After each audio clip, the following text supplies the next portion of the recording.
Views in the International Herald Tribune and follow her on her blog jessicamichaud.com. Okay, time now for Campaign Chronicles. I'm joined now by the lovely Elena Casas. She's got the latest about the presidential race here in France. Hello, Louise. Hello. We're going to talk today about whether or not politicians are getting more and more verbally violent with one another and if the tension is rising too much in the campaign. Now, why is this an issue today? Well, it's because Nicolas Sarkozy got booed and had eggs thrown at him in Bayonne in the Basque Country yesterday. There he is on the front page of Libération, indeed kind of running away from that crowd. Remember, he had to take shelter in a bar, which the paper said was put under siege by riot police to prevent the demonstrators from getting in. Now, what's on here on the front page of Libération is the headline, "The Angry One." Why the angry one? Are they talking about the protesters? They're not. They're talking about the president himself because of the way that he reacted to that kind of protest against him yesterday. He blamed the socialist candidate, François Hollande, kind of holding him directly responsible, even though most of the people protesting against Sarkozy probably weren't even Hollande's supporters. They were Basque separatists or far left activists. But he directly attacked his rival there, which the paper says was just sort of a step too far. They say, you know, it's a bit of a long shot, but here's exactly what the president said. Monsieur Hollande has announced the cleansing, if he's elected, of all the magistrates, civil servants and ambassadors who don't think like him. That seems to please his core supporters. Now, there's a word that the president used in that, épuration. He accused François Hollande of it means kind of cleansing or even purging. He accused Hollande of purging people who were opposed to him within the civil service. Now, that's a very controversial word because it was last used in France officially to refer to the execution of 9,000 people who'd collaborated with the Nazis during World War II. So it's the connotations here, really, that are so violent, Libération explains.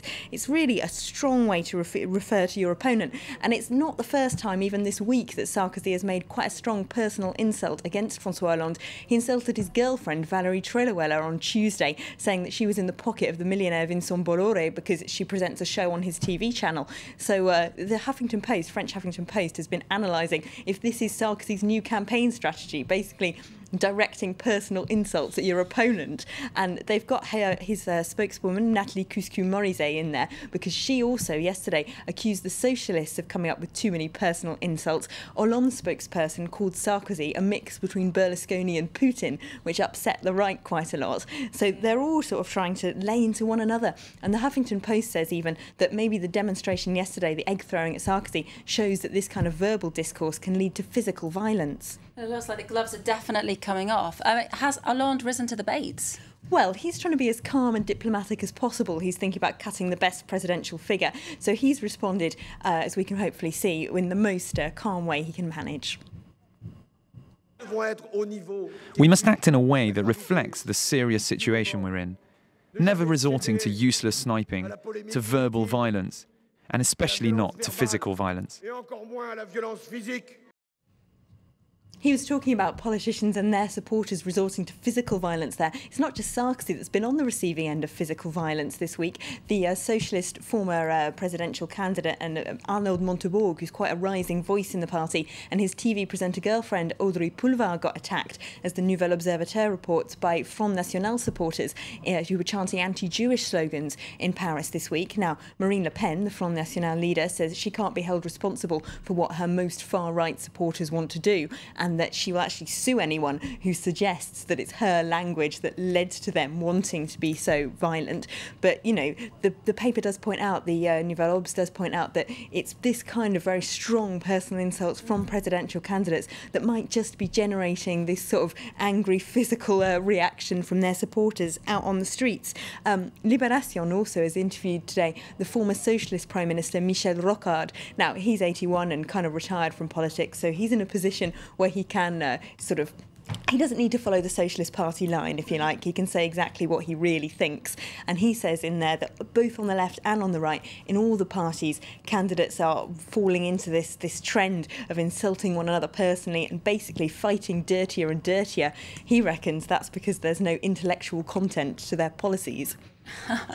Well, politics is always depicted as being quite glamorous, but actually when you get down to it, it's pretty gritty and ruthless, really. Well, it's certainly getting very personal. And remember, there's still nearly 2 months to go before the presidential contest. So, you know, if they're calling one another, you know, likening one another to Berlusconi and Putin now, we can only hope they don't degenerate further. Well, we've got 2 months of this to come, Elena, so it's going to be exciting either way. It's certainly interesting to cover, isn't it? Yeah, it is. Thank you very much, Elena Casas.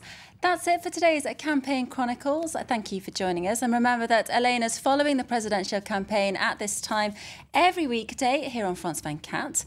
Stay with us. More news are coming up after the break.